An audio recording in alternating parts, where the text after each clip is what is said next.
LPU ప్లేస్మెంట్ల రికార్డులు సృష్టిస్తోంది. Final year student 2.5 కోట్ల ప్యాకేజ్ పొందుతున్నారు. 1700 మందికి పైగా ఎల్పియు స్టూడెంట్స్ 10 లక్షల నుంచి 2.5 కోట్ల ప్యాకేజెస్ పొందారు. విద్యా విప్లవం ప్రారంభమైంది లవ్లీ ప్రొఫెషనల్ యూనివర్సిటీలో. ఎమ్మెల్సీ కల్వకుంట్ల కవిత లేఖ వ్యవహారం బీఆర్ఎస్ లో కల్లోలం సృష్టిస్తుందా?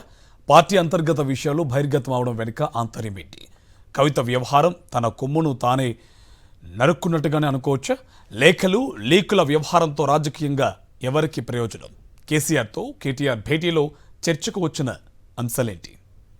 బీఆర్ఎస్ అధ్యక్షుడు కేసీఆర్తో ఆ పార్టీ వర్కింగ్ ప్రెసిడెంట్ కేటీఆర్ భేటీ అయ్యారు. సిద్దిపేట జిల్లా ఎర్రవల్లిలోని వ్యవసాయ క్షేత్రానికి వెళ్లి ప్రత్యేకంగా కలిశారు. ఎమ్మెల్సీ కవిత లేఖ అనంతర వ్యాఖ్యలు సంబంధిత పరిణామాలపై చర్చించినట్టు సమాచారం. ఇటీవల కేసీఆర్కు ఆయన కుమార్తె ఎమ్మెల్సీ కవిత అంతర్గతంగా రాసిన లేఖ వెలుగులోకి రావడం బీఆర్ఎస్తో పాటుగా రాష్ట్ర రాజకీయాల్లో కలకలం సృష్టించింది. ఆ లేఖ బహిర్గతం కావడం, ఆ తర్వాత కవిత మీడియాతో మాట్లాడుతూ కేసీఆర్ దేవుడు, కానీ ఆయన చుట్టూ దెయ్యాలున్నాయని సంచలన వ్యాఖ్యలు చేశారు. కవిత వ్యాఖ్యలతో రాజకీయాలు ఒక్కసారిగా హాట్గా మారాయి. ఈ నేపథ్యంలోనే కేసీఆర్ కేటీఆర్ భేటీకి ప్రాధాన్యత ఏర్పడింది. మరోవైపు కాళేశ్వరం నోటీసులపైన వీరు డిస్కస్ చేసినట్టు తెలుస్తోంది.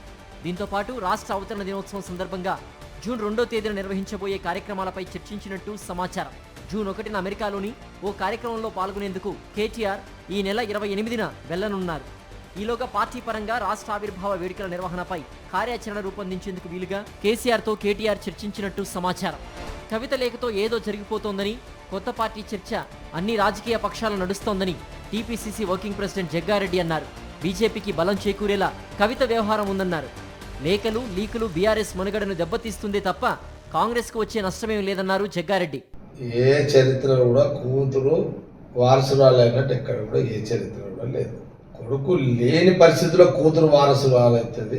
ఈ రాష్ట్రంలో ఉనికి లేని బీజేపీని మీరు ఇండైరెక్ట్ గా మీరు కొట్లాడుకొని మీ పంచాయతీలతోటి మీరు రోడ్ల మీదకి వచ్చి మీరు బీజేపీని వాళ్ళకు కొంత లేని రాజకీయ బలాన్నిచ్చే యొక్క పరిస్థితులు ఈ లేఖలు ఈ లీకులు.